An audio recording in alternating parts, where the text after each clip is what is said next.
मस्साजोग गावचे सरपंच संतोष देशमुख यांच्या हत्येनंतर आज बीड जिल्हा बंदची हाक जी आहे ते देण्यात आलेली आहे। आपण पाहतोय बीड शहरामध्ये आत्ताची ही परिस्थिती आहे। बीड शहरातील लोकशाहीर अण्णाभाऊ साठे चौकामध्ये आपण आता ही दृश्य पाहतोय। या ठिकाणी बीड शहरातील सर्व दुकाने जे आहेत या ठिकाणी बंद अवस्थेत असल्याचं चित्र आपल्याला पाहायला मिळतंय। खरं तर मस्साजोग ग्रामपंचायतीचे माजी सरपंच संतोष देशमुख यांची 2 दिवसांपूर्वी हत्या करण्यात आली आणि या हत्येच्या निषेधार्थ या ठिकाणी बीड जिल्हा बंदची हाक जी आहे ती देण्यात आलेली आपल्याला पाहायला मिळते। खरं तर राजकारणातून ही हत्या झाली नसून आर्थिक व्यवहारातून ही हत्या झाल्याचा एकंदरीत दावा जो आहे तो सर्वच राजकीय नेत्यांकडून जे आहे त्या ठिकाणी केला जातोय आणि त्या पार्श्वभूमीवरती आता बीड जिल्हा बंद जो आहे तो पुकारण्यात आलेला आहे। खरं तर अतिशय निर्घुणपणे त्यांची हत्या जी आहे ती या ठिकाणी करण्यात आल्याचं चित्र आपल्याला पाहायला मिळालेलं होतं। अगदी दुपारी त्यांचं टोल नाक्यावरून अपहरण करून या अपहरणानंतर त्यांची हत्या जी आहे ती या ठिकाणी काही लोकांनी केल्याचं देखील पुढे आलेलं आहे।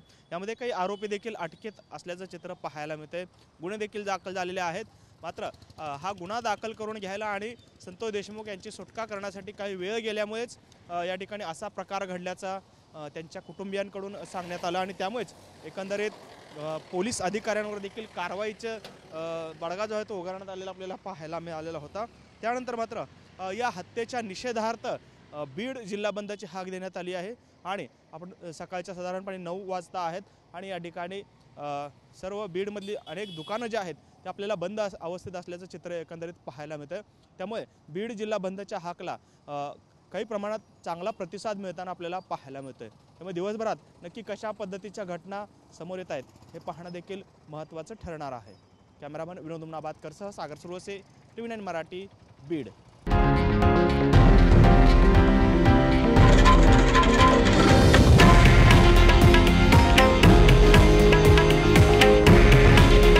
हे आहे देशातील नंबर 1 न्यूज नेटवर्क आणि आपण पाहत आहात TV9 मराठी।